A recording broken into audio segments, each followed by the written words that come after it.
Eis um objeto extraordinário. Esta biblioteca foi mandada construir por Dom João V de Portugal há 300 anos.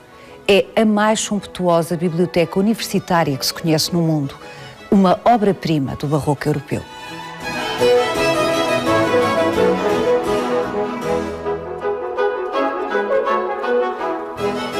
Para lá de peças como estas mesas de leitura, que qualquer museu italiano ou francês se orgulharia de possuir, a Biblioteca Joanina da Universidade de Coimbra conta ainda com livros que representam o que de melhor havia na Europa culta do século XVIII. Vai querer saber mais? Venha connosco nesta visita guiada.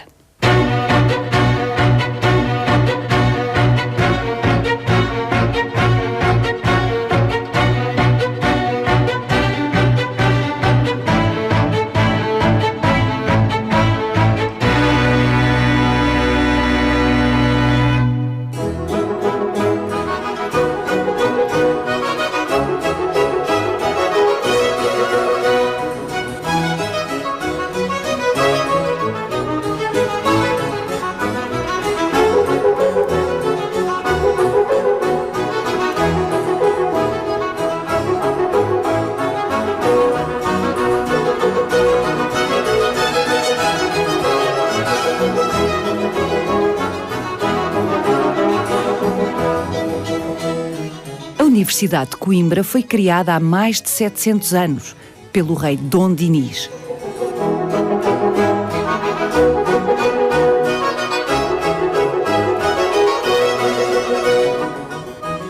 Em 2013, a Universidade de Coimbra foi classificada pela Unesco como Património Mundial.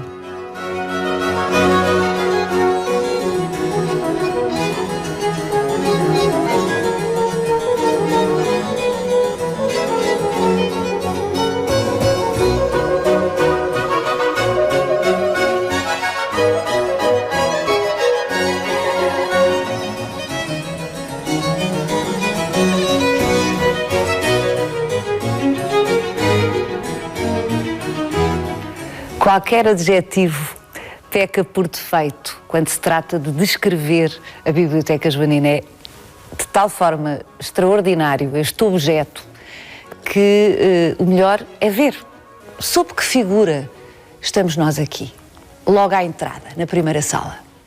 O céu que temos por cima é ocupado pela figura da sabedoria. Estamos num templo da sabedoria. Parece uma igreja, mas não é um templo sagrado. É um templo laico, é um templo dos livros. E a sabedoria preside em cada uma destas salas. Os outros tetos, portanto, são 3 salas consecutivas. São 3 salas consecutivas e a sabedoria vamos ver o outro. E a sabedoria está presente no centro de cada um dos tetos. O que significa... Em representações diferentes. Em representações diferentes. O que significa que quem entra aqui está sob a égide da sabedoria. Na primeira sala estão 4 figuras que representam os 4 continentes, a América, a Ásia, a África e a Europa. Aqui são mais figuras, outras 4, que representam a honra, a virtude, a fama. E estas figuras mitológicas são associações... E a fortuna. E a fortuna. A fortuna não podia faltar aqui. Aliás, a sabedoria tem de estar perto da fortuna. Convém. É uma das condições. E por último, na última sala, temos novamente a sabedoria e aqui o que é realçado é o aspecto enciclopédico da sabedoria. Temos as musas, as disciplinas, a teologia, a justiça, as artes, a música. Portanto, estes são os tetos debaixo dos quais se estuda. Estamos num sítio de estudo, estamos num sítio onde se aprende. Aliás, na porta diz, é um sítio onde a mente medita e a pena aponta. Há uma ligação entre a cabeça e a mão. Do outro lado, no fundo, como que ocupando o altar, numa igreja seria o sítio do Todo-Poderoso, temos Dom João V, o monarca. O encomendador. O encomendador desta obra, o monarca, o magnânimo, que no início do século XVIII mandou fazer o que na altura se chamou a Casa da Livraria e que hoje se chama Biblioteca Joanina. Joanina, precisamente devido ao nome do seu encomendador, Dom João V, no caso, ele foi magnânime aqui. Dom João V foi de facto o soberano que garantiu a edificação desta obra e é justo que o seu retrato presida este conjunto das 3 salas.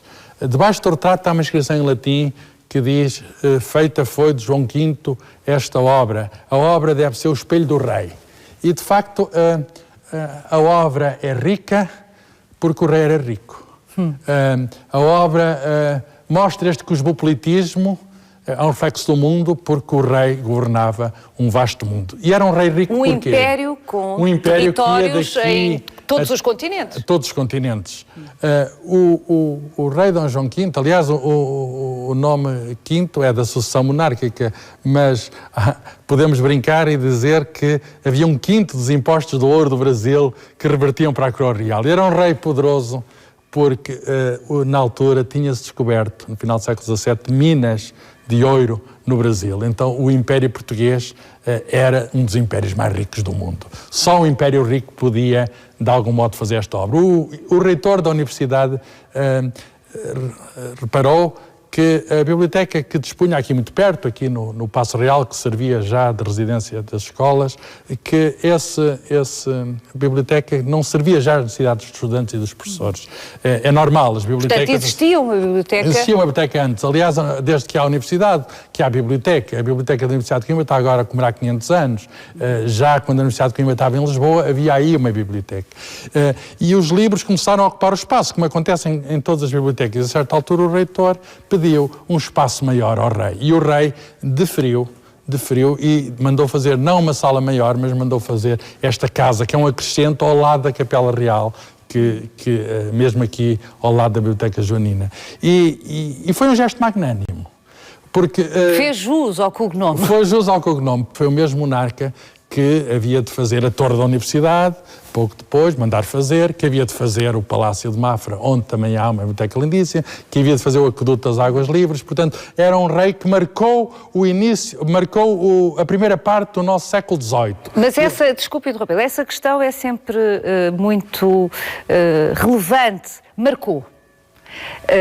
Claro que queria marcar o seu tempo, queria assinalar o seu reinado, queria deixar uma marca para o futuro, e o facto é que aqui estamos, 300 anos depois, a falar de Dom João V e das suas obras, concretamente aqui da Biblioteca Joanina. Mas ele era convictamente um homem amante do conhecimento, era um homem culto, ou era apenas mais um traço de vaidade, de querer deixar um rasto? Dom João V, que teve mais de 40 anos à frente dos destinos do reino, era de facto um homem culto. Por exemplo, ele lia muito, ele gostava de ler, ele passava horas infindas na leitura. Isto durante toda a sua vida. Esquecia-se até de jantar para ler. Na parte final da vida, já tolhido pela doença, o que se passava é que ele ouvia ler. E eram, digamos, as pessoas da corte que o ajudavam, continuava a querer aprender, continuava a querer saber. E tinha uma rica biblioteca no Paço Real, que foi destruída depois no terremoto de 1755. E portanto, o rei tinha um interesse grande, genuíno da parte dele. Ele, aliás, estamos no tempo das luzes. O século XVIII é o tempo do iluminismo. E o rei português era um rei plenamente consciente do espírito da época. Tinha casado com uma senhora austríaca e na mesma altura estavam a ser feitas bibliotecas, enfim, tão bonitas como esta, a Biblioteca Nacional da Áustria, que existe no Palácio dos Hofburgos. Mas o rei não apenas protegeu as bibliotecas e os livros, ele fundou a Academia de História, ele teve um observatório real, um observatório astronómico no próprio Paço, mandou vir um jesuíta de Itália que foi seu mestre de astronomia, e ele fazia questão de ele próprio realizar as observações. Ele mandou vir instrumentos científicos de fora. Era um homem atualizado que queria saber da ciência, que queria saber, cá está, da sabedoria.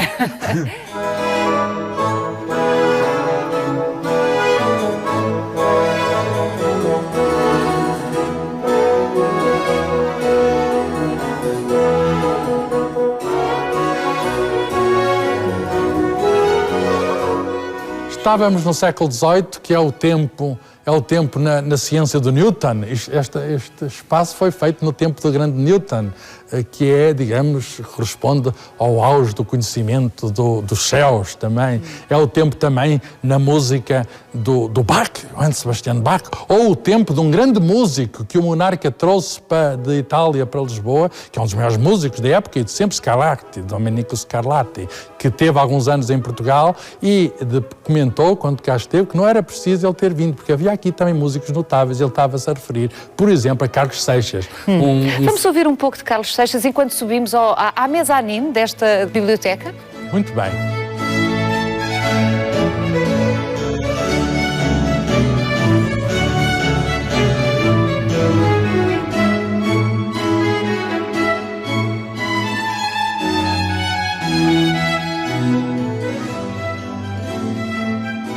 Bom, de qualquer perspectiva, a Biblioteca Joanina é deslumbrante. Mas aqui estamos mais perto da sabedoria. É ainda mais perto. É uma relação de proximidade física. Mas, Carlos, este espaço, que é de facto um espaço que celebra e promove a sabedoria e o conhecimento, é, antes de mais, um objeto plástico incrível. E, ao que sei, trabalharam aqui cerca de 150 artistas. Sim, artistas principalmente portugueses, mas também alguns artistas estrangeiros. Foram, por exemplo, portugueses que pintaram estas chinoiseries, estas representações orientais que estão ao longo de todas as estantes. Ainda hoje a biblioteca guarda os recibos de pagamento de Manuel da Silva, um artista português que fez estas pinturas que, no fundo, representam o mundo dentro da biblioteca. A biblioteca representa o mundo e o mundo está aqui estampado. E, por outro lado, aquilo que já sublinhou aqui, Dom João V era, de facto, rei de um império vastíssimo em todos os continentes. A folha de ouro era o ouro do Brasil. Isto resplandecia na altura, agora já não ofusca tanto, mas podemos imaginar os primeiros olhares boquiabertos. Se é que o olhar pode estar boquiaberto. Aqui pode. Estas mesas são feitas com madeiras tropicais por um grande artista italiano, é um dos tesouros desta biblioteca, Francisco Galdino. Qualquer museu do mundo que se ocupe deste arco temporal ficaria encantado por ter estes objetos. Ao que sei, demoraram 2 anos estas mesas a ser feitas. E foi um conjunto de vários artistas sob a direção do italiano, e estas mesas, que são verdadeiras obras de arte, foram mesas de trabalho. Por aqui passaram alguns dos grandes nomes da cultura portuguesa, porque era, a certa altura, a única universidade no reino e no país. O Terra de Quintal passou por aqui, Essa de Queiroz passou por aqui, e, portanto, trabalharam nestas mesas.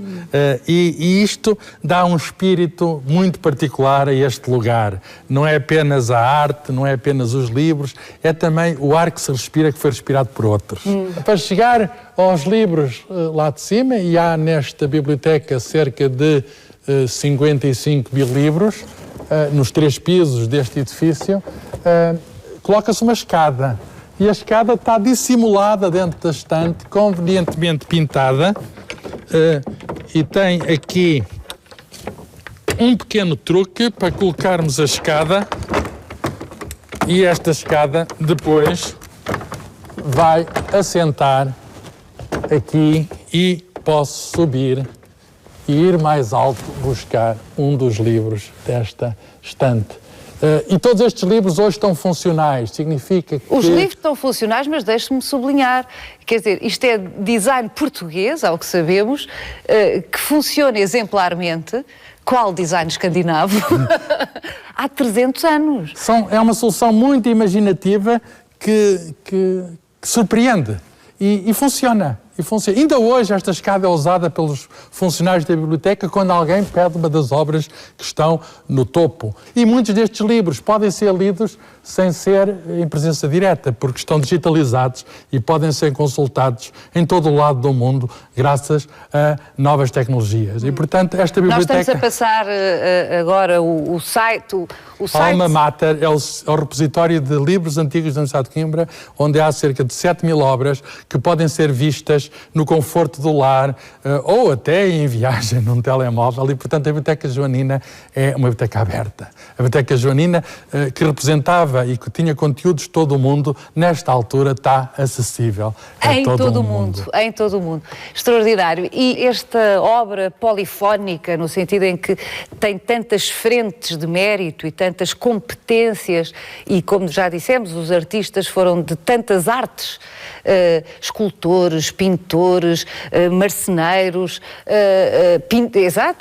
O teto é de 2 pintores portugueses de Lisboa, que pintaram isto. A pintura foi restaurada nos anos 30 do século XX, mas foi a única coisa que foi restaurada. Tudo o resto está tal qual foi feito no século XVIII, o que significa que estamos numa cápsula do tempo.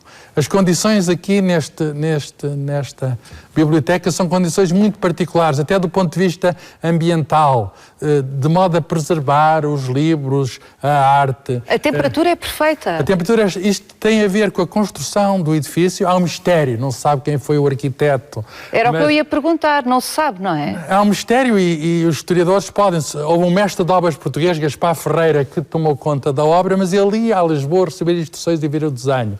Pode ser um francês, pode ser um italiano, mas estou certo que alguém vai desvendar, um historiador de arte vai desvendar o segredo do arquiteto da Joanina. Conhecem-se o nome dos artistas, conhece, digamos, há relatos minuciosos sobre como é que isto se fez, mas não se sabe quem foi o autor do desenho. Do conjunto, não é? A razão para termos este ambiente, esta atmosfera aqui tão agradável, que ao longo do ano a temperatura é constante, a umidade também é constante, é que, além da disposição da sala, as paredes são paredes enormes, são paredes de 2,10 metros. Estamos aqui junto a uma janela e... A profundidade. E estas paredes garantem que não haja grandes amplitudes térmicas. E, portanto, isto era um sítio onde, estamos a imaginar isto no século XVIII, no século XIX, não havia ainda iluminação elétrica, só se funcionava com a luz do dia, por estas amplas janelas penetravam os raios solares e só se podia ler enquanto existisse a luz solar. Mas as condições eram condições boas de leitura, e isto era um sítio onde durante muitos anos foi aqui que se formou, digamos, as elites da sociedade portuguesa. Talvez conviesse agora determos naquilo que no limite era o coração desta casa, que são os livros. Eu mostro-lhe alguns livros, alguns dos tesouros desta biblioteca. Vamos ver.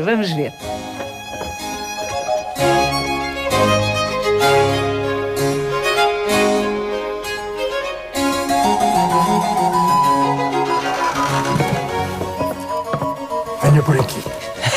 Tenho aqui uma seleção de alguns dos maiores tesouros da Biblioteca da Universidade de Coimbra para lhe mostrar. São tesouros de tal modo preciosos que só nos podemos aproximar deles com as devidas proteções. Claro.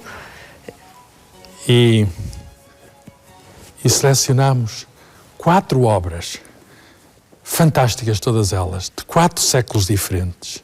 Do século XV, do século XVI, do século XVII e do século XVIII. A primeira é uma Bíblia hebraica, o Antigo Testamento, da família Abravanel, uma família judaica. O Abravanel foi tesoureiro do rei Dom Afonso V e depois caiu em desgraça, foi para a Espanha.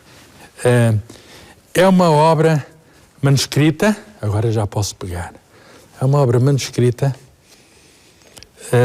Imagine-se o trabalho que é escrever todo em hebraico, todo este volume. Mas agora repare-se, no frontispício do livro, estas decorações são versículos do Gênesis, do Antigo Testamento. No princípio é texto, o desenho é feito de texto. No princípio criou Deus o céu e a terra. Este livro esteve muito tempo escondido, com certeza, das fogueiras de Inquisição. Este livro foi escondido também quando os franceses ocuparam Coimbra e também tomaram conta da universidade.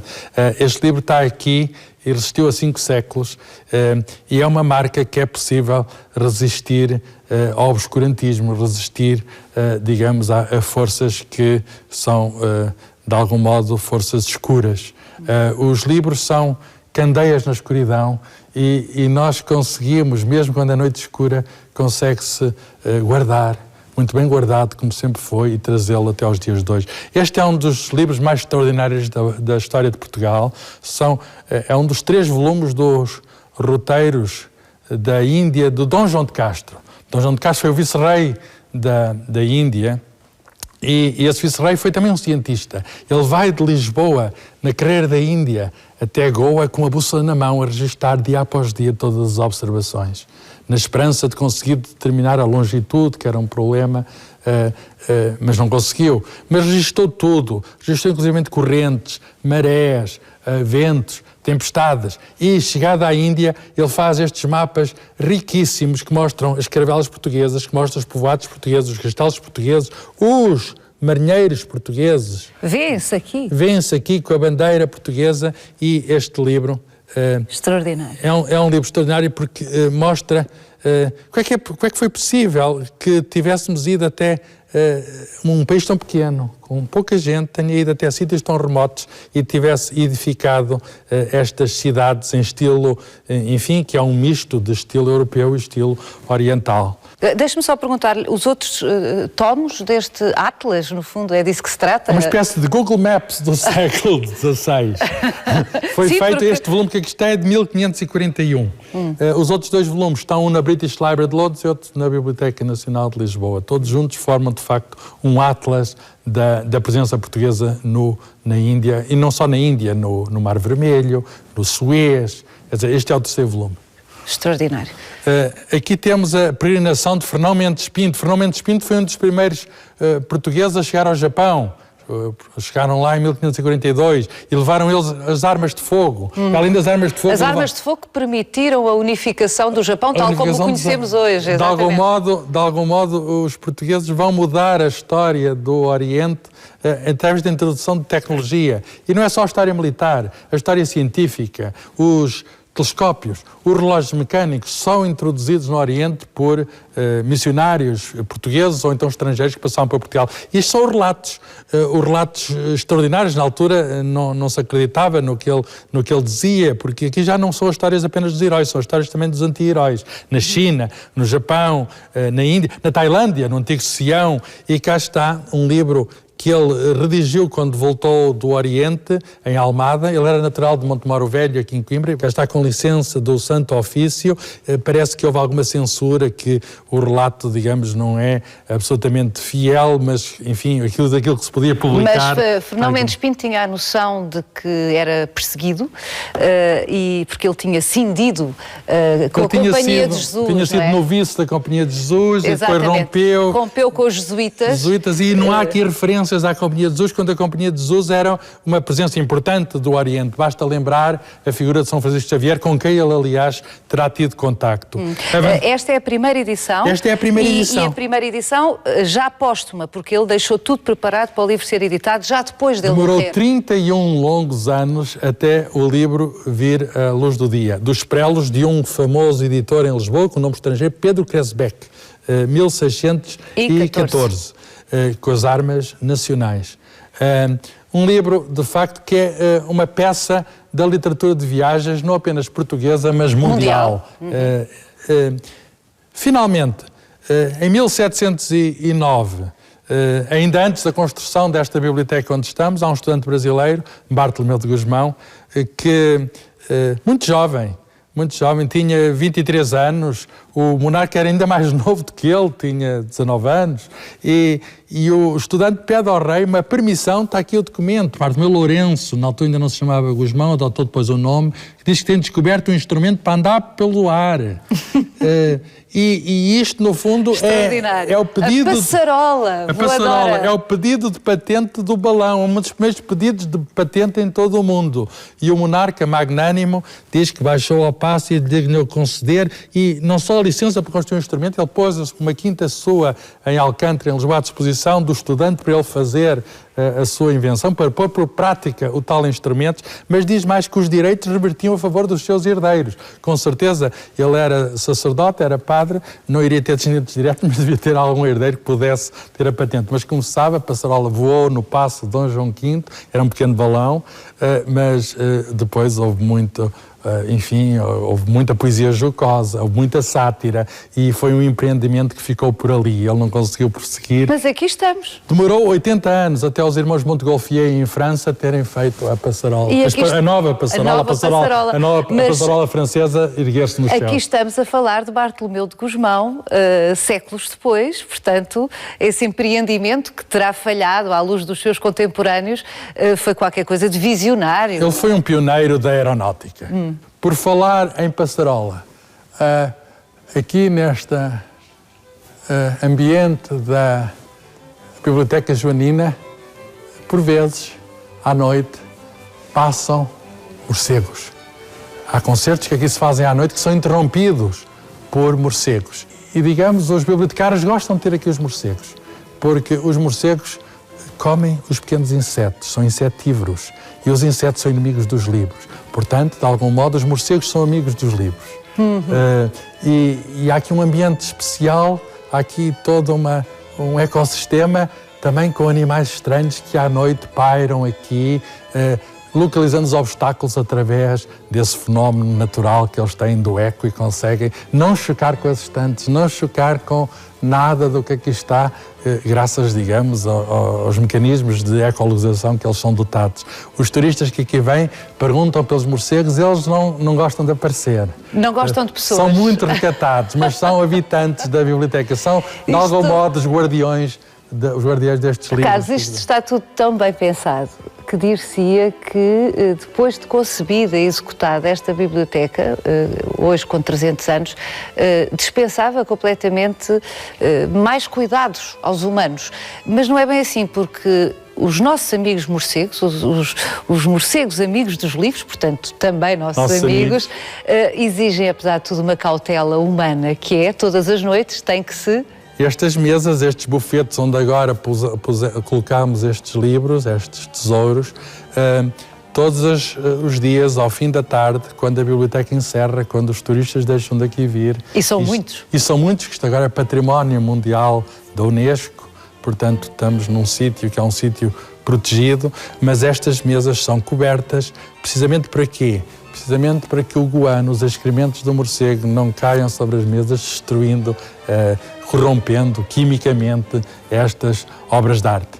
E isso é um ritual que se faz dia após dia, semana após semana, mês após mês, ano após ano, desde que a biblioteca, século após século, desde que a biblioteca existe, portanto, desde que ela ficou feita no ano de 1728.